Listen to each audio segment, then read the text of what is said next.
Buenas noches. Decir Grecia, la Grecia clásica, la Hélade, es decir filosofía.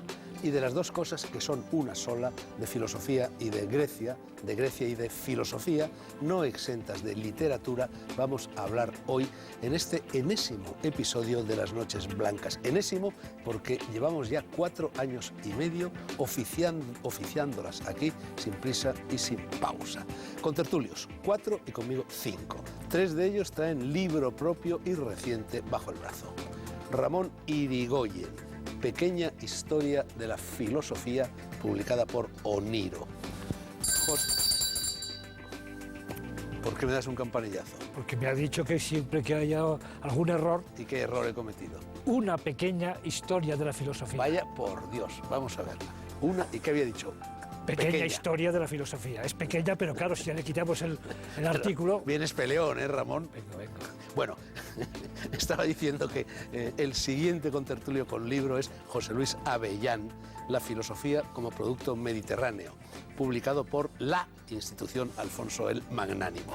Y Benigno Morilla, Sócrates, novela, publicada por Martínez Roca. Además, como tribuno de las letras en esta república, Luis Alberto de Cuenca, que no en vano se doctoró en clásicas. Empiezo por Ramón Irigoyen. Ramón, esta portada de una pequeña historia de la filosofía, ¿ahora qué he dicho otra vez? Está cubierta, señor, porque el 90%, eso sí es cierto, 95% de los editores, escritores y público en general, incluidos los futbolistas del Betis, dicen portada cuando es cubierta. En eso tiene razón, Fernando. Tenemos que acostumbrarnos. La portada es la página 5 del libro. Esta. La página en que viene la identificación fiscal, diríamos, del Magnífico. libro. El rótulo, el autor, la editorial, el año y la ciudad. Bueno, y cuando entonces esto lo que va alrededor de la cubierta es la sobrecubierta o camisa, también llamada.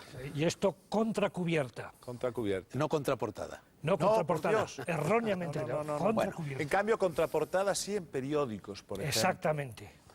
Bueno, vamos a ver, Ramón, como no hay 2 sin 3, me vas a dar un tercer campanillazo de un momento a otro. Bueno, pues esta cubierta, te estaba diciendo, mueve a confusión. Es el único reproche que puedo dirigir a tu libro. Muchos pensarán al verla que has intentado poner la filosofía al alcance de los niños y no es así. Este es un libro muy serio y con muchas cargas de profundidad, aunque escrito con mucha amenidad y con mucha guasa. Tienes toda la razón, esta cubierta induce error porque se imagina, de hecho está erróneamente catalogado, por ejemplo, en una librería, no voy a decir su nombre porque allí la campanilla no actúa, y que dice que es un libro para lectores de 9 a 12 años, es para lectores de 15 años en adelante, es decir, cuarto de la ESO, bachillerato y universidad, y luego cualquier lector hasta 135, 138 años. Bueno, las referencias en el libro a elementos de la más estricta, no ya modernidad, sino actualidad, son constantes. Por ejemplo, dices que los 7 sabios de Grecia eran algo así como los 7 magníficos. Claro, o sea, sí, realmente pienso que la filosofía, yo tengo que decir que la filosofía, en mi recuerdo de alumno, de estudiante de filosofía y letras, fue un auténtico sopor, no porque no supieran filosofía los profesores, sino porque eran pésimos comunicadores, a diferencia de ti, Fernando, que eres un extraordinario comunicador. Sí, dame vaselina ahora después de los 2 campanillazos. Es que yo te daré campanillazos y luego te daré también elogios cuando te los merezcas, como es en este caso. Entonces, tú eres extraordinario comunicador. Estos señores, como dice Campo Vidal en ese magnífico libro, ¿Por qué comunicamos tan mal los españoles? Pues en ese gremio estaban incluidos cantidad de profesores que no comunicaban bien. Para mí fue un sopor y por fin he disfrutado la filosofía, al margen de que yo haya disfrutado antes con Nietzsche, con Schopenhauer, con Platón, magníficos escritores, aparte de que Platón sea un delincuente absoluto, como lo digo en el libro. Pero no cuentes todo, te lo voy a ir preguntando. Ramón, estábamos con Tales y los 7 magníficos. Si me permite, Ramón, en un prólogo a una traducción, la enésima, de un par de diálogos de Platón en Edaf, que titulé precisamente El hechizo de la prosa, atendiendo a que Platón me parece uno de los grandes escritores de Grecia, al margen de lo que diga y del fondo de lo que dice. Sí, la forma es extraordinaria. Creí que ibas a decir el hechizo de la próstata. No, No, de la próstata no hablemos, que en fin, que todavía no me he hecho la revisión. Sí. Bueno, Ramón, Tales, Anaximandro y Anaxímenes, los tres tenores. Los tres tenores, y bueno, yo, sobre todo, lo que hay que decir es que el comienzo de la filosofía, que comienza en Jonia, comienza en ciudades, en zonas que son equiparables a las nuestras porque están desarrolladas por comercio, están pegadas al Oriente, que está extremadamente civilizado, y porque hay muchas etnias, muchas religiones y muchas lenguas. Y ahí surge, naturalmente, la ciencia y también el arte siempre surge donde hay comercio. Y dices que el gran crimen de los historiadores de la filosofía es silenciar tendenciosamente a los materialistas Leucipo y Demócrito. Bueno, eso ha surgido desde la antigüedad, pero sobre todo a partir del cristianismo, porque ha habido un interés en que no haya materialismo en la historia de la filosofía. Parece que el materialismo nace hoy con Marx, cuando Marx hace la tesis doctoral sobre Demócrito. Y entonces la forma buena de silenciar o de hacer invisible a Demócrito es ponerlo con los presocráticos, con el equipo, cuando nace 10 años más tarde que Sócrates y muere entre 30 o 40 años más tarde que Sócrates.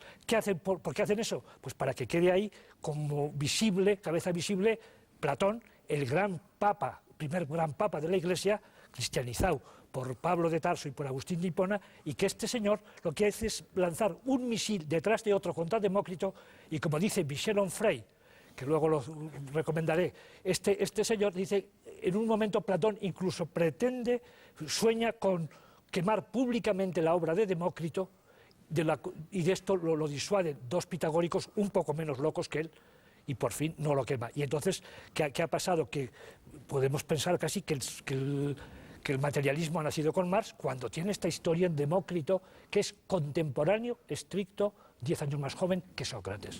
Fijaos, una cosa solo, una cosita por favor, todas las que quieras. Lo digo porque fíjate hasta qué punto esa damnatio memoria de Demócrito, Tradúcelo. te das cuenta... Perdón, el latín, me encanta que hables en latín. Damnatio memoria significa, bueno, pues esa postergación, esa anulación de la memoria del recuerdo, ese asesinato del recuerdo de Demócrito, que hay una famosísima cabeza de filósofo que toda la vida se ha venido identificando con Séneca, que hay muchísimas copias en todas las gliptotecas y en los museos de arte antiguo del mundo.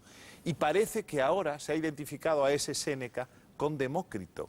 O sea que probablemente esa cabeza era de Demócrito, pero a partir de un determinado momento se identificó con Séneca, que era un filósofo mucho más domesticable por la cultura dominante. Oye, Luis Alberto, abundando en algo que acaba de decir Ramón, ¿tú serías capaz de hablar en latín? Por ejemplo, de intervenir no, como vamos a ver, de las letras hablando todo el tanto tiempo a en Ramón latín? como a mí, que somos de clásicas ambos, no nos han enseñado a hablar las lenguas. Él luego ha ido a Grecia, ha tenido muchísima relación con la cultura neogriega y él habla perfectamente el griego moderno. Yo perdona, Luis Alberto, tengo que reivindicar mi memoria católica, que tú te libraste de ella. Yo estuve en un seminario de 12 a 17 años claro, yo no y la teníamos lengua internacional en latín, lengua que hablábamos, escribíamos y por supuesto leíamos. Y las clases a partir del 6º año, yo ahí estuve solo 6 meses, se daban en latín, los libros estaban en latín y las objeciones que se hacían en filosofía eran en esta lengua, que era nuestro idioma internacional, el del Santo Padre. ¿Y cómo se decía cubierta en latín? Me alegro. Cubierta y de operta. Bueno, segundo crimen, dices, de los historiadores de la filosofía, Ramón, esto ya lo habíamos dicho, excluir a las mujeres de la historia de la filosofía. Bueno, acusas a los historiadores de misoginia, pero en todo caso la misoginia sería la de la sociedad, que no permitía que las mujeres se convirtieran en filósofas. No, porque no había, de hecho no había. Si tú haces una historia de la filosofía, tú citas algunas mujeres, pero todas del siglo XX. Sí. Citas a 3. Sí, cito a 3. Eso... A Hannah Arendt, a Simone de Beauvoir y a María Zambrano. Hombre, y a Hipatia seguro que la citas también. No, Hipatia no la cita. Lo que cito, o sea, decir, ese es otro de los crímenes, pero ese es social. Pero participan también los varones que hacen las historias de la filosofía, y del mismo modo que, como antes, digo, todas las historias, que esto lo he dicho, todas las historias de la filosofía, las enciclopedias, los libros de texto de bachillerato y de universidad, lo sitúan como presocrático a Demócrito, también todas dejan de incluir a las mujeres, y estudio un caso, el diccionario de filosofía extraordinario de Ferrater Mora. 470 artículos y solo hay 2 o 3 dos dedicados. mujeres. Dos Entonces, mujeres. siglo XX. Zambrano, por cierto, y Rosa Luxemburg. Y entonces incluye esas dos frente a 468 varones. En el siglo XX, naturalmente que hay muchas más mujeres que naturalmente no las quiere incluir. ¿Por qué? Pues por misoginia. Como no están las mujeres en la Iglesia Católica más que para pasar la bandeja en la misa, y no están en ningún cargo, y pues lo mismo en las historias de la filosofía. Y yo pues aquí sí he incluido en el siglo XX 3 filósofos, Heidegger, Wittgenstein, Popper, y 3 mujeres, porque además estoy por la paridad. Y aquí haciendo un chistecillo fácil, paridad porque paren, que es además lo más maravilloso que se puede hacer en la vida. Y entonces, y ya no solo por la igualdad del par paris, y entonces he incluido a estas 3 que dices, Hannah Arendt y Simone de Beauvoir, porque el segundo sexo, ese es un libro fundamental en la historia del siglo XX, que ha educado a miles y diríamos millones de personas, y luego pues una de la tierra, que también hay que apoyar a las de la tierra, María Zambrano, que ya está ahí también y que tiene méritos propios. Ramón, tengo que ponerte freno, bridas y riendas. Vamos a ver, los presocráticos, el discreto encanto de los presocráticos. Prácticamente conservamos poquísimos fragmentos de esos filósofos e incluso de algunos de ellos ningún fragmento. Y sin embargo han ejercido una influencia verdaderamente vastísima a lo largo de toda la historia. Bueno, claro, porque de entrada porque los primeros son científicos.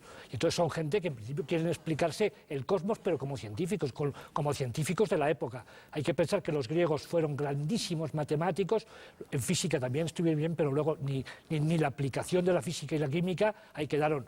Pues lo dejaron para otra reencarnación en estas que tú, para tu suerte, creo que crees, Fernando. Bueno, para mi suerte, continuamente mencionas las reencarnaciones con sorna a lo largo de este libro, también en la dedicatoria dedicada a mí, que me has puesto, sí. Mencionas las reencarnaciones. Sí, bueno, a mí me encantaría. Para no creer en las reencarnaciones hablas mucho de ellas. Bueno, yo lo que pasa es que me he educado con el catolicismo y era que iba a ser eterno.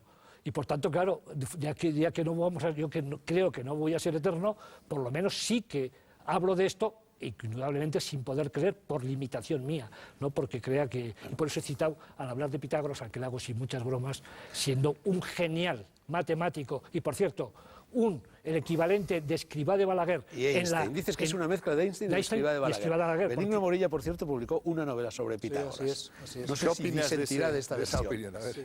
Claro, bueno, lo que pasa es que está en la leyenda. A los primeros filósofos se les llamaba fisiólogos. Claro. Quiere decir físicos. Se ocupaban de la naturaleza física y del origen de la naturaleza física.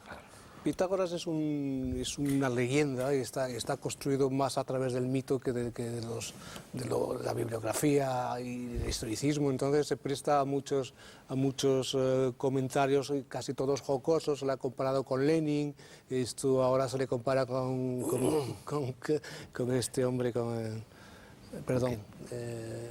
Einstein, Escrivá de Balaguer. Escrivá de Balaguer, yo creo que esos son, yo creo que no, evidentemente no es comparable. Para hacer la broma sí es comparable, porque lógicamente como es un individuo que crea una sociedad que se dice que es secreta, es decir, crea un ámbito secreto, a veces excesivamente riguroso, pues se presta a este tipo de broma. Entonces yo creo que desde el punto de vista jocoso es así, pero en ningún momento la grandeza de Pitágoras es comparable con la de Escrivá de Balaguer. Bueno, como empresario es mejor Escrivá de Balaguer. Decirte, como empresario, como empresario, sí. Porque ha creado, o sea, de momento a corto plazo, a estos 50 años o 60 años, ¿no? Esta prelatura que tiene 85 o 100.000 miembros frente a él, pero que para su época, como sabes, mejor que yo incluso, porque tú has estudiado eso como especialista, sabes que en Crotona y toda esta zona tiene varios conventos, vamos a decirlo con terminología de hoy, que Oye, es un Ramón, empresario. Y Pitágoras tiene 2.500 años de antigüedad y todavía hay sectas. No, claro, no digo... Lo que pasa es que no se puede llamar convento a lo pitagórico, es decir, que eso es una traslación pues un poco... Para entendernos un poco, pero sí, no nos entendemos, porque ahí estamos haciendo una comparación peyorativa. ¿Por qué no voy a dar un detallito al hilo de lo que has dicho antes sobre las mujeres? En la sociedad crotonense de Pitágoras sí tenía cabida las mujeres. hace 2500 años. Pero- Es decir, que no se puede hacer esa comparación cuando justamente en Como en muchos el casos... priscilianismo que tú citas Pero, en tu libro. perdona, Benigno, pero también las mujeres están en las residencias del Opus Dei, pero haciendo labores siempre subalternas, y hay muchas. En la escuela pitagórica no hacían labores subalternas porque tenían igualdad. En igualdad de condiciones. O sea, que como en el jardín de Epicuro, solo que con otra tendencia. Bueno, pero que no es comparable, es decir, que solamente tendenciosamente se puede hacer esa Bueno, pues comparación. sí. Como la del leninismo también, pues es fácil. Evidentemente habría una estructura totalitaria en un contexto antiguo que visto desde el siglo XXI se puede decir que es un convento o que se parece a Escrivá de Balaguer, pero realmente es una caricatura. Yo entiendo que como broma está muy bien Ramón, la acepto como broma. Bueno, llegamos en el libro de Ramón, y no solo en él, llegamos a Sócrates. Tú, Benigno, acabas de decir que Pitágoras es un personaje en gran parte construido a través del mito. Y Sócrates no, porque de Sócrates lo único que sabemos... Sócrates no deja nada escrito. Claro. Lo único que sabemos de Sócrates, en definitiva, es la versión de Platón y la de Genofonte, que además son dos versiones contrapuestas. Efectivamente. Hombre, habría que decir que Sócrates es bastante fantasmagórico, casi. Es decir, que si Platón está en la leyenda, Sócrates está en la mente de Platón. No sabemos nunca discernir hasta dónde, y efectivamente el de Genofonte pues es casi contradictorio. Pero sí que muchas veces nos puede interesar, claro, es que aquí estamos haciendo historia. En la antigüedad no había historia, es decir, el mito y la historia estaban fundidos. Entonces sí que podemos imaginar un personaje que en realidad lo que ha ocurrido, igual que la descripción física de Sócrates, está basada en una pequeña descripción que hace Alcibíades en el banquete, que lo compara a Marcias, el sileno, y sobre eso se ha construido un individuo, pues barrigón, chato, que seguramente sería más encantador, porque también Alcibíades decía que le había enamorado, ¿no?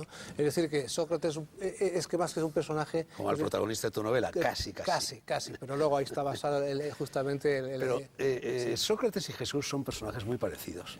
Jesús tampoco deja nada escrito y también se construye a posteriori la imagen de Jesús, bueno, a través de unos supuestos evangelistas. Tú sabes, Fernando, que también tengo publicado un libro que presenté en tu programa, que es El Pergamino Negro, donde se trataba de deslindar, de sacar lo mítico. El fondo pagano que tiene. Claro, entonces quitas el mito pagano y queda muy poquita cosa de lo que realmente históricamente hay. Con Sócrates seguramente que pasa. Pero con Buda pasa lo mismo, con Siddhartha. Exactamente igual, y con Lao Tse. En cualquier caso, Luis Alberto, con Buda hay algún tipo de registro de embajadas muy ligeros, pero por ejemplo el emperador Asoka manda embajadas que están registradas. Por ejemplo, las reciben Filipo II de Macedonia, tiene una embajada. No, está claro, pero Asoka, por ejemplo, es muy posterior a Buda. Estamos de acuerdo. Yo pienso que en la antigüedad está confundido el mito con la historia, y hay muchos datos que se ven en la vida de Buda que están... Yo creo que son todos ellos personajes mitológicos a los cuales se les ha colgado una percha histórica. Exacto. ¿Os acordáis de un libro de Eduardo Chouguet del siglo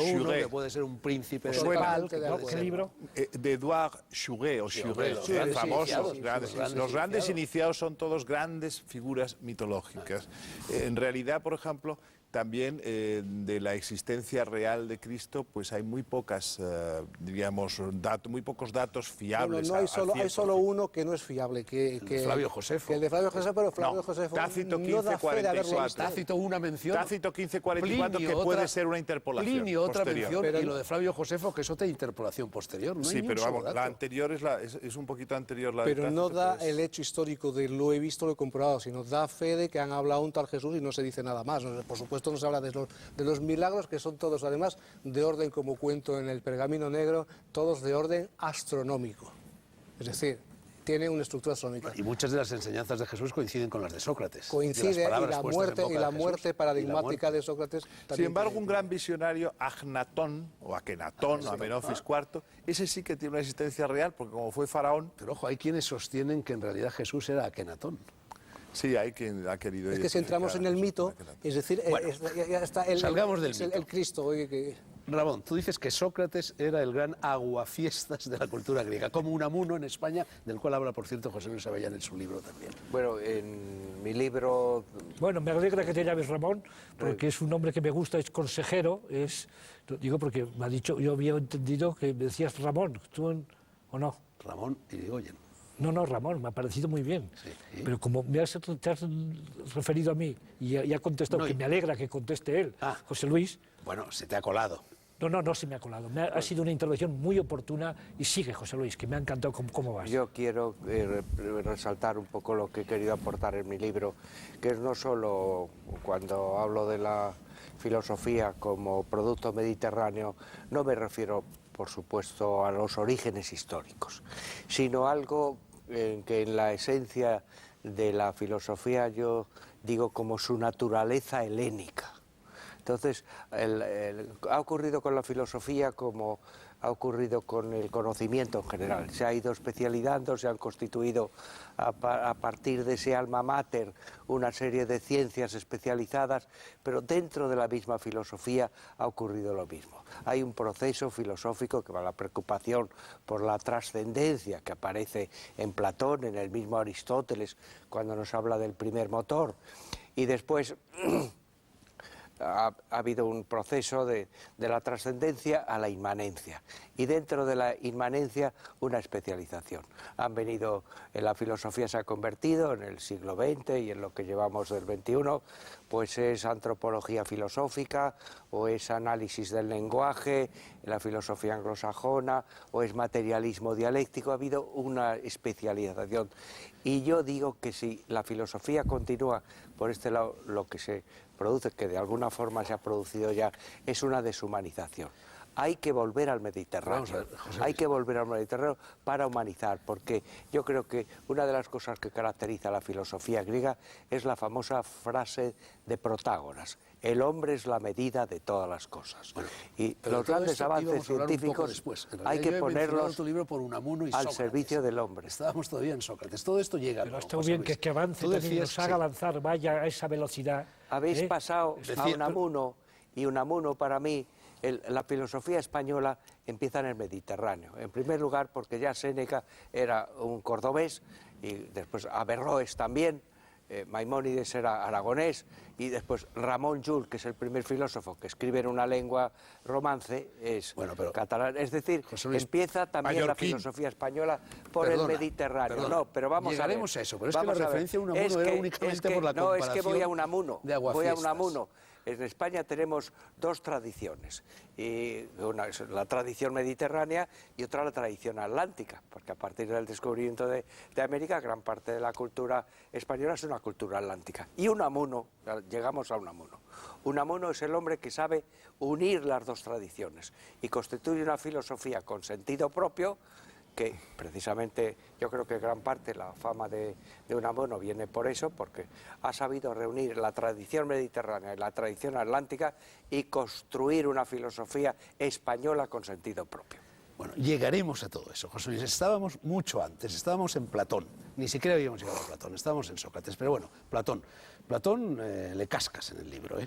Bueno, que Platón... Gánster, delincuente, primer papa cristiano... Al mismo tiempo reconoces que es un grandísimo escritor, grandísimo poeta, ¿eh? Y que toda la historia de la filosofía, en definitiva, han sido notas puestas a pie de página a las obras de Platón, sobre todo a 5 de sus diálogos, hasta que Nietzsche se lo lleva por delante. ¿Qué 5 diálogos, por favor, para que nuestros Protágoras, Banquete, Fedón, República y Leyes. Protágoras, Banquete, Fedón, República y Leyes. Sí, pero... Las leyes no las ha leído nadie. Es una obra impresionante. No, sí, ya la han leído y hace poco he visto... No, pero digo que la han leído lo suficiente número de... No es popular. No es popular. Pero Platón, pues lo que dices es, le he dicho muy educadamente, delincuente y cáster. Esto son palabras muy mayores. Finas. No, pero finas. Muy finas, sí. Muy finas, porque como sabes, en el lenguaje popular hay expresiones que quizá lo calificarían mejor, pero... quiero ser muy educado con él.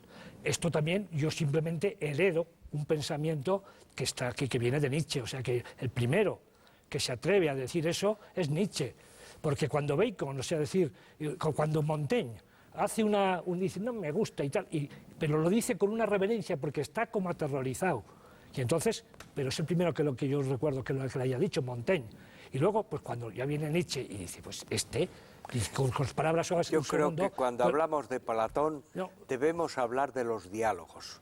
Pero Y sobre todo de los diálogos canónicos, que son los que constituyen su doctrina. Lo demás es mitología. No, mitología, y luego lo que nos importa en un escritor, al menos a mí me interesa, cuando leo poetas, cómo suena, qué dicen, pero si no dicen muchas cosas, pero lo dicen muy bien, aún los acepto, porque son textos cortos. Pero en un prosista, en cualquiera, o en un articulista, cómo ve la vida, para mí eso es lo importante, que lo haga con magnífica prosa, y que me diga delitos de opinión, pues como los dice Platón, hay textos que pueden ser, que los Hitler queda muy por debajo de él, o sea, decir, en brutalidad ideológica. Entonces, de esos hay varios. Y luego, sobre todo, está escrito desde la pulsión de muerte, es decir, esta gente van contra el placer, contra la vida feliz. Entonces, eso es lo que a mí, digamos, eso es lo que yo repudio en este autor. Yo creo que es excesivamente taxativo, es casi una visión de Platón que es oceánico, de una riqueza extraordinaria. Prácticamente estamos con lo mismo de Pitágoras, es decir, es una ridiculización lo que está haciendo Ramón de Platón, que en ningún momento se puede aceptar globalmente. Perdona, se puede hacer pero es que Nietzsche lo hizo con todo, es decir, que también Nietzsche derrumbó todo. Excepto con Zoroastro y con el Zen de Avesta. Pero es que decir, lo ha dicho Nietzsche, luego Platón no sirve, pues... Sirve, pero sirve, pero ya te no digo. se puede decir que Sí, pero Nietzsche, la crítica a Platón forma parte de su aversión al cristianismo. Pero yo si aquí le digo, la prosa es de una agilidad. Yo hace poco leí el comienzo de la República. Digo, es fascinante, pero es fascinante 2 páginas, porque inmediatamente ya me empieza a enfurecer con lo que dice. Pero la velocidad, eso digo... Pero bueno, eso es un problema personal, si te enfurece. Pero me enfurece la visión de la vida, como cuando oigo... ¿Por qué te tiene que enfurecer? Pues me enfurece porque como cuando oigo, pues por ejemplo, que el Papa prohíbe los preservativos, cuando hay a lo largo de 25 años, 25 millones de muertos y con 2.700 muertos diarios... Yo creo que tienes un trauma religioso, porque estás haciendo una... Es que estuvo en un seminario. No, por eso lo digo, porque intento comparar otra vez ahora los preservativos con Platón. No, la castidad de Platón Bueno, pero es que ese es Ramón, hombre, el que nos hemos leído sus obras. Tiene que ver con la idea, es decir, que está... No, peor la idea, es que existe la idea, o sea, es que este es el problema de Platón, que nos quiere decir... Pero que ojo, por este ejemplo, libro... con lo del cristianismo y Platón, porque luego el cristianismo oficial a quien abraza es Aristóteles, el tomismo y el pensamiento. La vía antigua y la vía modernorum, están las dos ya vías en el con Tomás de cristianismo. Aquino. Al primero que cristianizan es Pablo de Tarso, es a Platón, y luego viene Agustín de Hipona, que ya da el cerrojazo, lo cristianiza absolutamente, y ahí estamos hasta el siglo XIII. Pero déjame hacerte una pregunta. ¿Y la escuela de Platón, lo que es la academia, quién la clausura? Pues claro, ¿Quién? Los cristianos. Entonces, claro, no se puede hablar de cristianos así, En época justinianea, ¿no? ¿Perdón? En época justinianea, ¿no? Claro. Entonces no se puede, estás haciendo maximalismo con Platón. No solo eso, tú dices que la cara negra de Platón son literalmente los delirios de los misterios de Eleusis. Bueno, Ramón, Claro. a mí los misterios de Eleusis me parecen el punto más alto de la trayectoria humana sobre la Tierra y otra no conocemos. Y en cualquier caso, ¿quién clausura los misterios de Eleusis? Los misterios de Eleusis Los nestorianos, para mí, los monjes fanáticos. Pero para mí los misterios... Capitaneados por Amalarico. Lo que te digo ahí, que son pues como Lourdes, lo más parecido a Lourdes. No, eso no tiene fundamento. Pero si todos los grandes filósofos, los grandes políticos, los grandes escritores, los grandes nombres de la antigüedad pagana, todos se inician en Eleusis o posteriormente pero porque en Delfos. bebemos, como yo también he estado bautizado, y he estado como yo también, ¿dónde me he criado? Pues con los misterios de la Iglesia Católica. Me dirán, ¿cuántas veces has Pero no comulgado? compares los misterios Docenas. de la Iglesia Católica a los misterios No. de Eleusis. Oye, los misterios de la Iglesia Católica son estos son misterios más menores, fuertes. lo otro eran misterios mayores. ¿Tú crees que qué Vamos a misterio ver, ¿cuáles eran las dos equiparable? frases que campeaban a la entrada de Delfos? Nostete ipsum, sí. ¿hay algo malo en eso? No, eso fantástico. O nada en exceso, Sí, ¿hay sí. algo malo en No, eso? fantástico. Entonces, ¿cuál es la cara negra? ¿Cuáles son los delirios de esos Los misterios? delirios, pues que decirte, pues todo este idealismo que no toca tierra. Y entonces, pues ya te digo, pues como cuando te vas como tienes una religión católica en la que tú crees que la Virgen ha sido asumida en cuerpo físico, como dice el último dogma de la Iglesia, al cielo. Pues eso es más fuerte que lo que se dijo. Estableces paralelismos completamente dramáticos, porque Ramón. los misterios eleusinos, lo primero que pasa con los misterios eleusinos es que prácticamente la información está diseminada. Sí, y no se conoce mucho pues porque eran misterios de verdad y eran muy cerrados. Y justamente no solamente Claro, están cerrados, sino que sabemos se han mucho. preservado y es Claro. como un rompecabezas. Pero desde luego Hay esos muros en Pompeya, ¿verdad? Esos frescos Y bueno, dibujando y esos hay Es que, en aspectos. definitiva, cuando acusas, estás acusando algo que desconoces, porque nadie sabe lo que es que sucedía lo conoce dentro a de través Eleusis. el otro Yo- conoce a través del catolicismo, que es que Claro, justamente no, no. misterios menores. Entonces está haciendo... Pero misterios menores, o sea, el misterio del el dogma de la comunión de los santos, el dogma de la transustanciación, que tú coges una hostia y un sacerdote, por decir esto es mi cuerpo, lo transforma en el cuerpo de Jesucristo. Cosas tan fuertes como estas había en Eleusis. Bueno, terminamos con tu libro, vamos a pasar al de Parecidas, ¿no? Benigno, que se nos va el tiempo, Parecidas. Ramón. Pues por de eso todo digo tu yo libro, que, lo relaciono con Lourdes. de todo por tu eso. libro, ¿sabes qué es lo que más me gusta? No. Epicuro. Y esa consigna de Epicuro de vive a ocultas. Eso es lo que a mí me hubiera gustado hacer en la vida, vivir a ocultas. Y ya ves, 32 años haciendo programas de televisión. Eres un genio, entonces, quiero decirte. Claro, yo os digo una cosa, perdonad, porque conozco bien la literatura de Ramón desde que comenzó a escribir tanto en verso como en prosa. Y yo, Ramón, no te me ofendas en absoluto, pero yo sobre todo lo que veo en Ramón Irigoyen es un excelso humorista. Siempre ha sido un excelso humorista. Entonces tampoco nos tomemos muy en De hecho, serio hay mucho humor en este libro. las cosas, Sí, yo las estoy diciendo que lo comparaciones acepto, o lo que hace. Yo lo que acepto creo su es que planteamiento en literatura como una humorística es uno de los buena mejores. caricatura, Para pero no mí más. es el mejor elogio que me puedes hacer, por eso te lo agradezco. Es que hay que leerlo así, porque si no, entiendes. Benigno. Sócrates. Bueno, tú habías dedicado ya, como he dicho antes, una novela anterior a Platón. A Pitágoras. Pitágoras. ¿Por qué novelas? La novela, lo he comentado más de una vez, ofrece una posibilidad que yo creo que ahí voy a coincidir con Ramón, que es que la posibilidad también de hacer una divulgación atractiva de un tema que normalmente pues es tabú.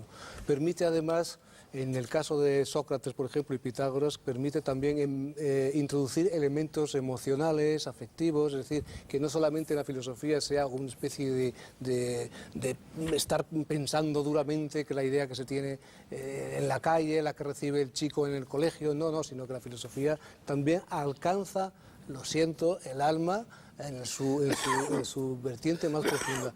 Y porque también permite hacer reconstrucciones paralelamente, como yo he hecho en Sócrates, he reconstruido, he tratado de reconstruir la vida ateniense, las fiestas, el sentido oculto de los misterios. Es decir, que he hecho una reconstrucción que sería muy ardua o muy seca en un ensayo. Bien, Pitágoras, Sócrates, habrá un Platón, porque Platón tuvo una vida extraordinariamente novelesca. Lo que sabe, sí, efectivamente. Hay un Oye, medio ¿Sócrates lo pintas como gay o como heterosexual?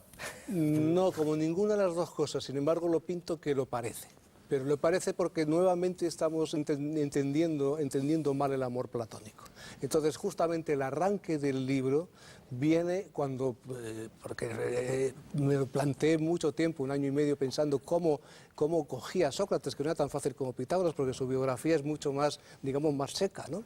Biográficamente, viene a partir del pasaje en que Alcibíades entra borracho en el banquete y descubre que se ha enamorado de joven de Sócrates y que Sócrates los enamora, que aprovecha luego Sócrates para hablar justamente del amor del alma, que es algo que lógicamente se presta siempre a malos entendidos, a bromas, etcétera, pero que arranca así, es decir, no es homosexual ni Pero Sócrates no es el protagonista de la novela. En realidad Sócrates aparece cuando la novela está ya muy avanzada y el protagonista de la novela, que es ese joven Cleofonte de 17 años, solamente ve 3 veces en su vida a Sócrates, y una de ellas en sueños.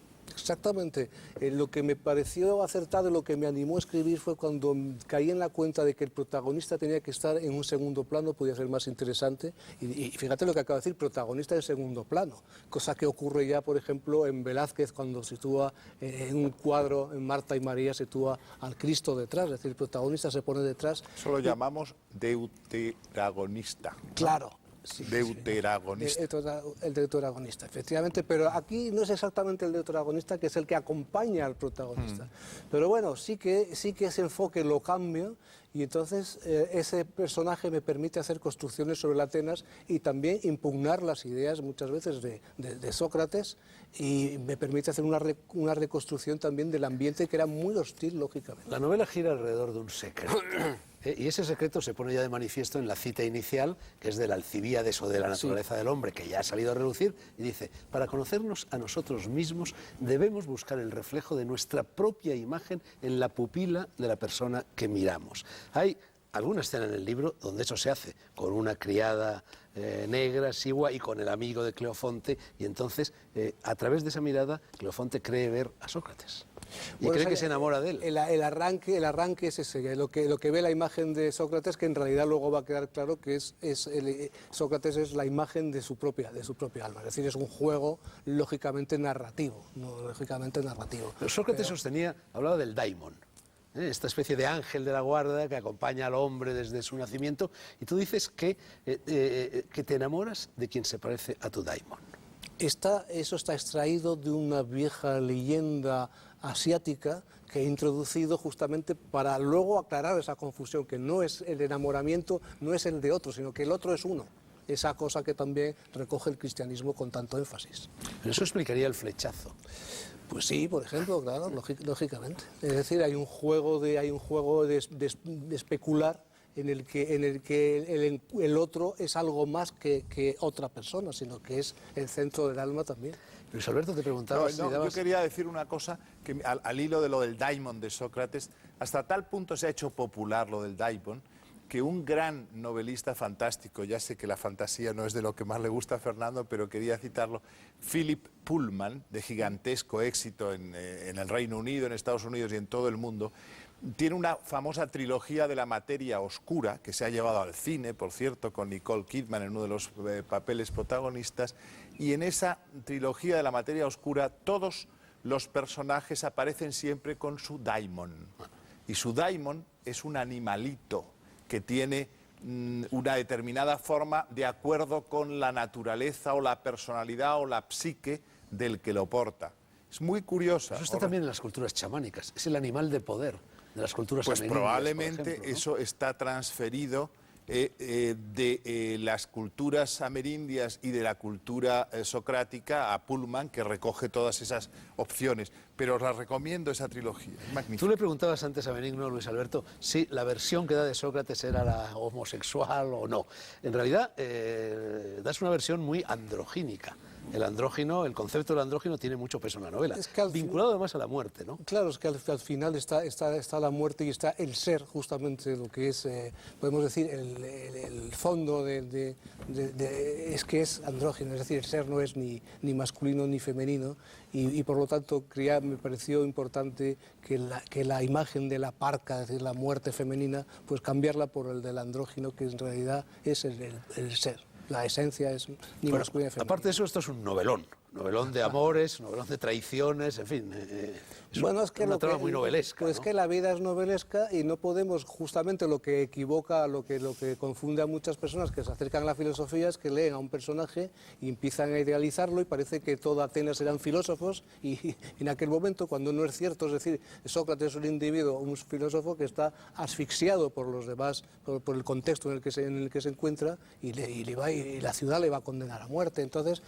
ese novelón está justificado a través de situaciones que ponen énfasis sobre la filosofía de Sócrates, que también paulatinamente va manifestándose conforme la lectura avanza.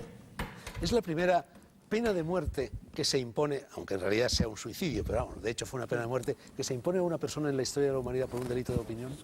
Pues probablemente sea así, por lo menos así lo tenemos recogido históricamente. Es decir, que lo interesante es un suicidio, pero claro, la conformidad con la que se puede ver psicológicamente como un suicidio, pero la conformidad con la que acepta la condena y denuncia de alguna manera también así a la ciudad y a su frivolidad, pues no va más allá del suicidio. Pero Casi al final de la novela, Benigno, me topo con esta frase, formulada en forma de pregunta. Dice, ¿nunca oíste decir que a la muerte de una persona sus cualidades no desaparecen, sino que se reparten entre quienes más la aman?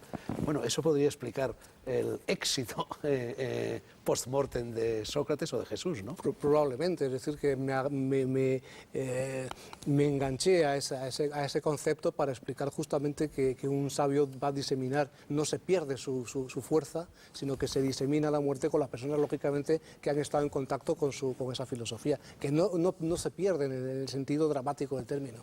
Tú aprovechas la novela para ir desgranando lo que se supone que son las enseñanzas socráticas. En realidad estás desgranando las enseñanzas platónicas, porque lo que sabemos de Sócrates era lo que decía Platón y punto. Sí. No, eso está claro que en realidad habría que decir Sócrates-Platón o Platón-Sócrates, eso no se puede saber. Sócrates me volvió loco por un tiempo antes de volverme cuerdo para siempre.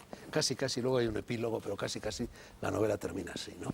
Pues hay un epílogo interesante, pero prácticamente es eso. Es decir, hay un reconocimiento de la locura que ha sufrido el joven Cleofonte buscando a Sócrates, que en realidad es buscar un sentido de la vida y encontrarse a sí mismo, y cuando lo encuentra, lógicamente, viene esa cordura después de la locura que ha supuesto el impacto del conocimiento de una persona que le ha trastornado solamente nada más verle. Y el misterio, y a lo mejor los demás contertulios tienen algo que decir al respecto, el misterio de esa última frase que se atribuye a Sócrates instantes antes de morir, cuando se dirige a Critón y le dice, debemos un gallo a Asclepio, es decir, a Esculapio, págalo. ¿Qué significa eso? ¿Eso es una frase en clave? ¿Eso es una leyenda? Yo creo que aquí Ramón seguro que nos hará una buena humorada con esto y probablemente sea un poco lo paradójico, que es que un hombre que dijo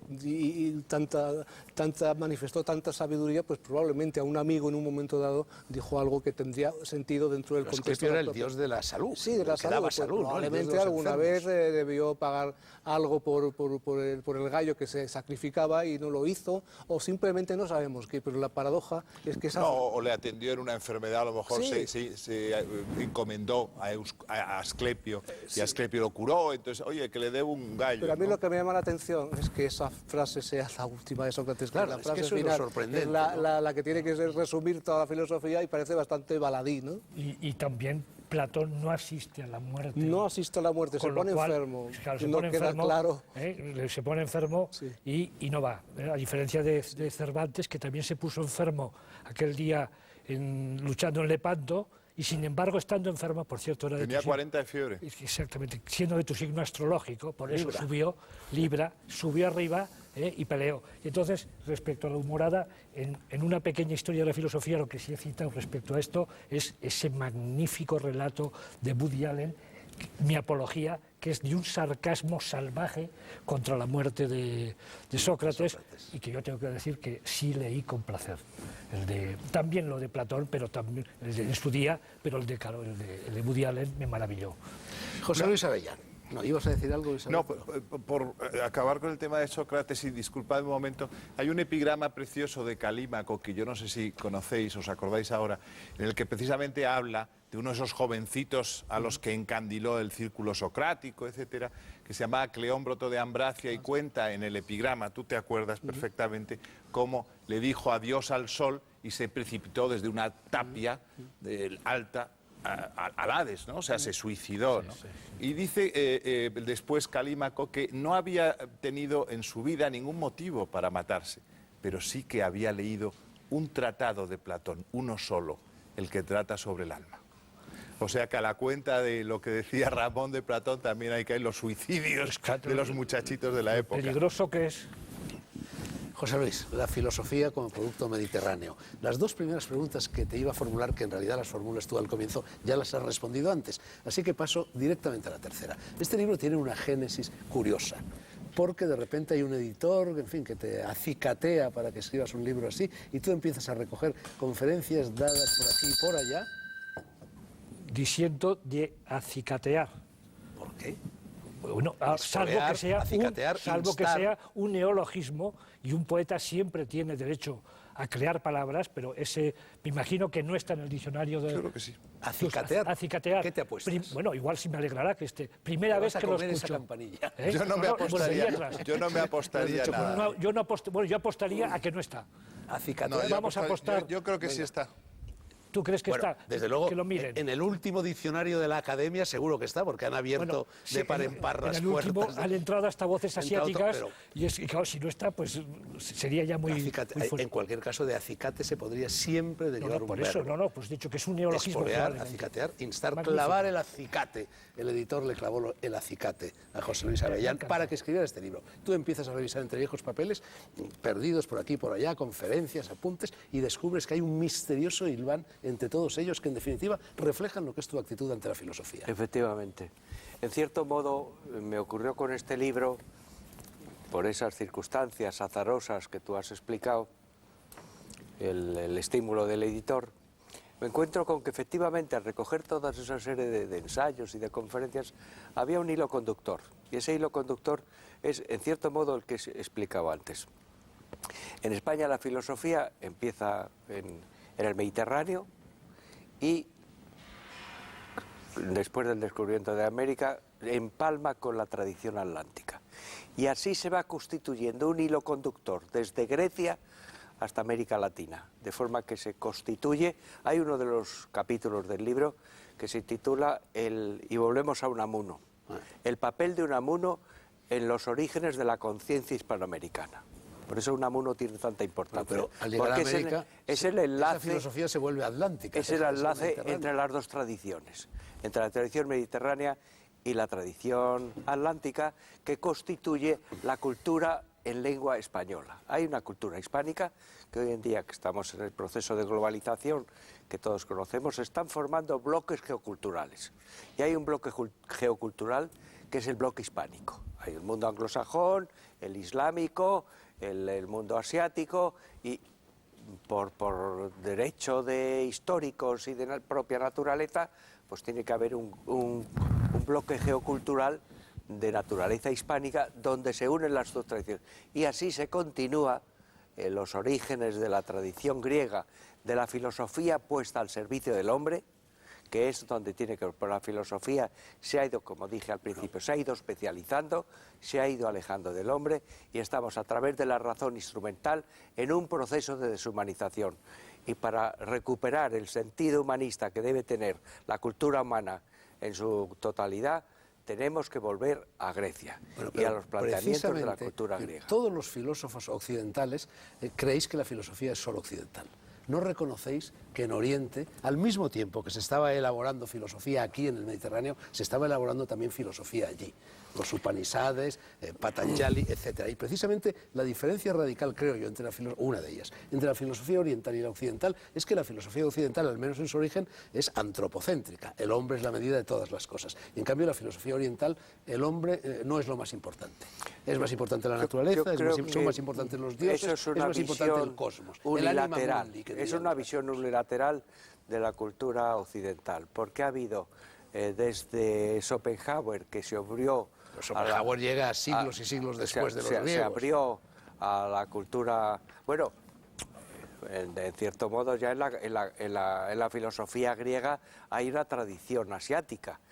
Pitágoras tiene una deuda. Solo un instante, me pasan esta nota. Que nunca Ramón, hemos dice estado... el realizador que en el diccionario de la Real Academia Española sí existe acicatear. Pues me alegro mete por la esa campanilla. nota. Campanilla contra mí.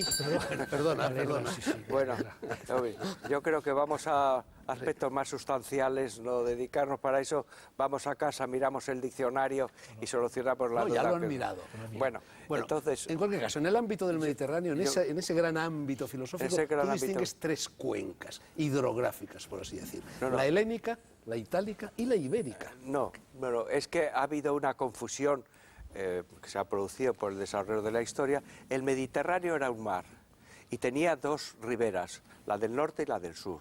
El protagonista era el mar, y las culturas del norte de lo que hoy llamamos África. Entonces no existía África ni existía Europa. Europa es una creación posterior, igual que lo es el concepto de África. En aquel momento lo que existía es un mundo que vivía alrededor del Mediterráneo, que se comunicaba a través del comercio y de las distintas flotas, sobre todo los fenicios hicieron un papel importante en esa comunicación, y el Mediterráneo era el mar y los pueblos que estaban unidos por ese mar. Luego hubo una deriva centroeuropea, protagonizada por Alemania, y entonces esa deriva centroeuropea es la que fue produciendo una entidad nueva que era Europa y posteriormente por oposición África. Pero en los tiempos de los griegos no existía Europa-África, existía el mar Mediterráneo. José Luis, y a ese mar Mediterráneo es al que tenemos que volver para recuperar el sentido humanista.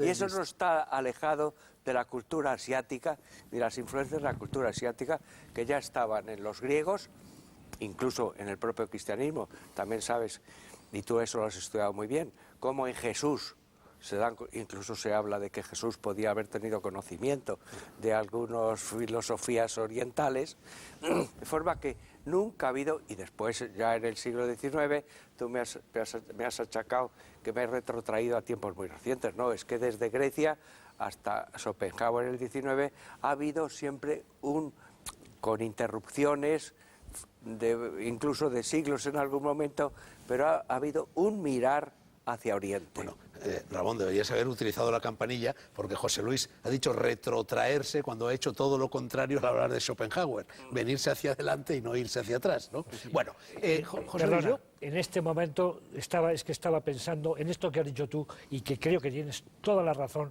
cuando hablas de la deuda de Grecia con Oriente.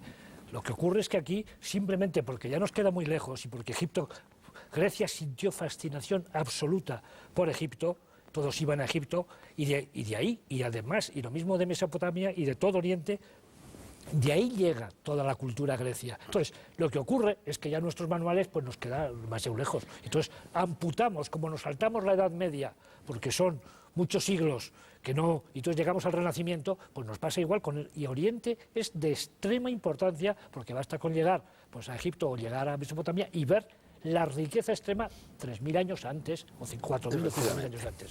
O sea que... José Luis, yo leyendo tu libro, curiosamente, pensaba en el historiador Jacques Piguet, que elabora, en fin, explica su filosofía de la historia, se basa en una alternancia de ciclos marítimos y de ciclos continentales, es decir, tiene un concepto muy geográfico del desarrollo de la historia universal. Tú tienes un concepto muy geográfico del desarrollo de la filosofía. Efectivamente, tan es así que yo he pensado escribir una historia de la filosofía a través de espacios geoculturales. O sea que en eso has acertado plenamente.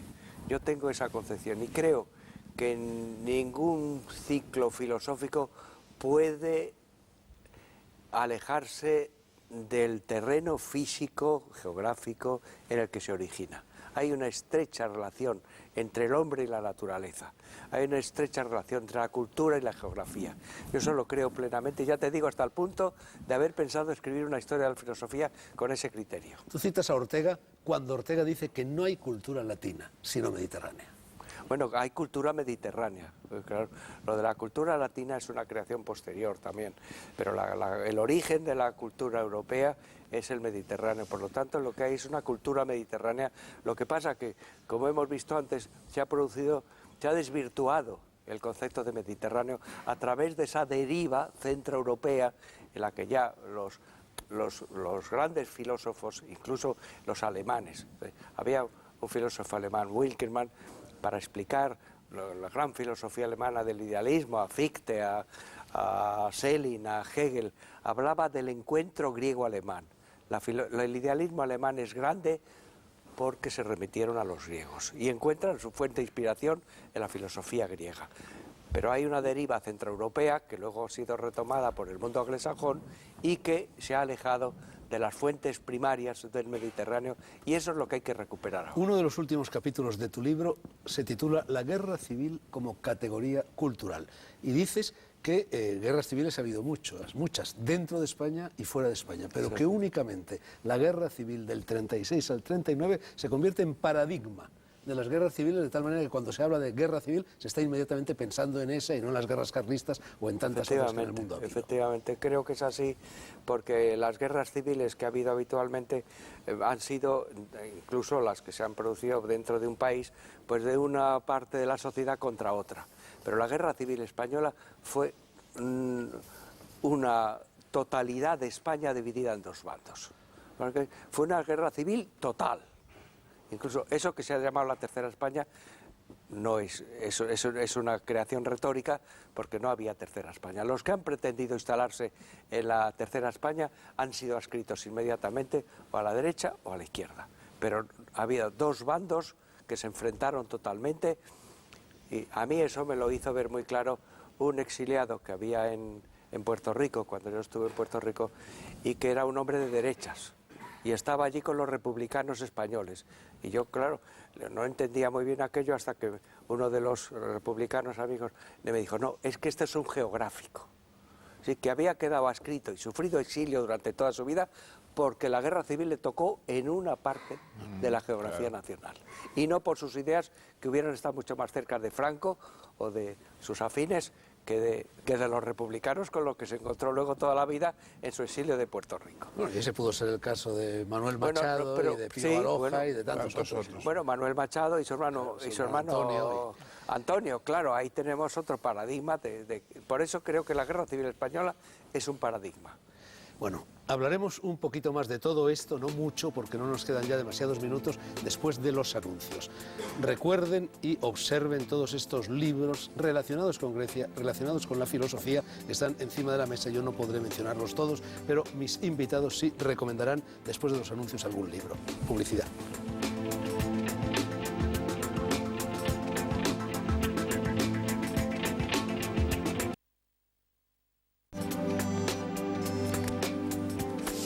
Cinco minutos todavía de noches blancas. Grecia, filosofía y libros recomendados por los contertulios presentes en esta mesa. Luis Alberto. Vamos a ver, yo traía 4 libros, seré vertiginoso como siempre. Este libro se llama Los santos en la historia, tradición, leyenda y devoción, de José María Montes. Es un libro editado por Alianza Editorial, muy lujoso, lleno de dibujos, de ilustraciones maravillosas, y ordenado por ABC, alfabéticamente, de tal manera que aquí puede uno encontrar a todos los santos habidos y por haber. Se lo recomiendo muy de veras, un gran libro de José María Montes. Después traigo un libro de un narrador que me extraña que Fernando todavía no haya descubierto, a lo mejor es así, y me disculpo si es así. Se llama Una puta albina colgada del brazo de Francisco Umbral, de Diego Medrano. Lo ha publicado la editorial Nautilus, escrito N-O-W Tilus. Es un joven narrador asturiano de 30 años y yo me he reído muchísimo con esta obra. Es una obra divertidísima, jocosa y atrevida. Y después 2 libros de poemas. Uno de Kathleen Raine, la poetisa londinense, nacida en 1908, fallecida en 2003, especialista en William Blake. Editada por 3 Fronteras Ediciones, una editorial murciana que está haciendo cosas muy interesantes, y en edición y traducción de Adolfo Gómez Tomé. Espléndida poeta para que lo estudien luego los especialistas en ecocrítica, porque siente la naturaleza como nadie. Y por último, Santiago Gómez Valverde, ediciones Vitruvio, Sombra a Sombra, un joven poeta de Leganés, que tiene poemas tan admirables como este, y acabo mi intervención con este poema. La Tieta se llama. Tiene un cáncer de páncreas. El Marlboro, esto le va a gustar a Fernando, destila con carácter retroactivo su niebla en el paisaje de las vísceras. Los jóvenes sobrinos en voz baja mascullan. Igual tenemos suerte y no se muere en Nochevieja. No fumen. José Luis, ¿qué libro traes tú? Sí, yo he traído un solo libro de la autora Concepción Núñez Rey, el título Carmen de Burgos, Colombín en la Edad de Plata de la literatura española. Está publicado por la Fundación Juan Manuel Lara y es un premio de biografía Antonio Domínguez Ortiz. Es una biografía espléndida y exhaustiva de Carmen de Burgos, que fue una de las grandes protagonistas de la Edad de Plata, una poetisa o poeta, como queramos decir, extraordinaria, y una mujer de una vida aventurera también extraordinariamente interesante.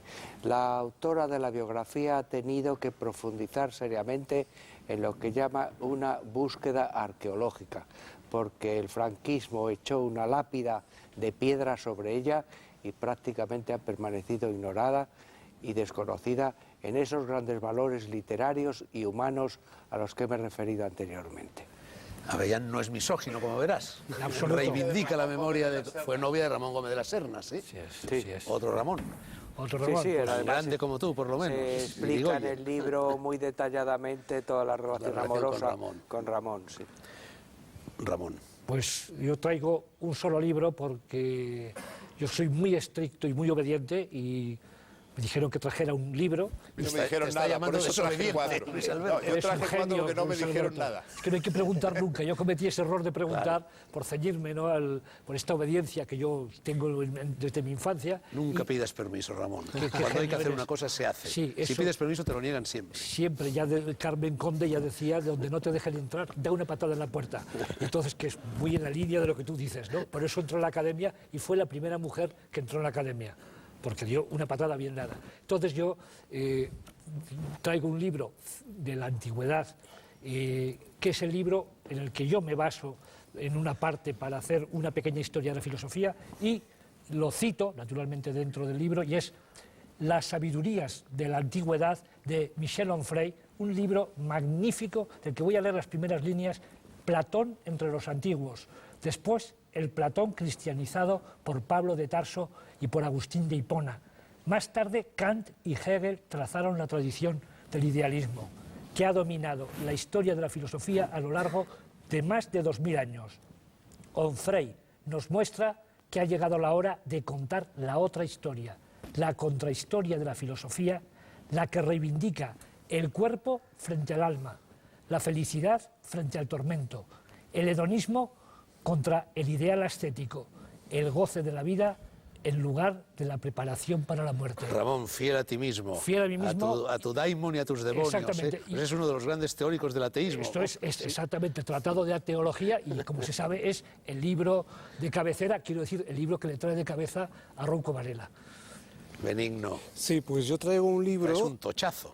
Sí, que es un libro considerable, es un tochazo, pero realmente tiene una riqueza increíble, que es La sabiduría de la no dualidad, es de Mónica Caballé, y yo creo que al hilo de la necesidad Filosofía oriental, ¿no? Sí, de reconciliar las fuentes de Oriente y Occidente, pues es un libro que trata de y logra casar perfectamente una reflexión comparada entre Nisargadatta Maharaj, que es el representante del Vedanta Advaita más puro, y Heidegger. Es decir, que es un libro editado por Kairos y muy recomendable para todos los que quieran buscar las raíces de Oriente y de Occidente y verlo en común. Kairos es una de las editoriales españolas que más se ha preocupado de publicar Se ha preocupado filosofía oriental. y no solamente esto, sino que sigue preocupándose editando libros que son pues con vistas a largo tiempo, que no son libros de compra compulsiva, pero que tienen la importancia de este tratado, ¿no?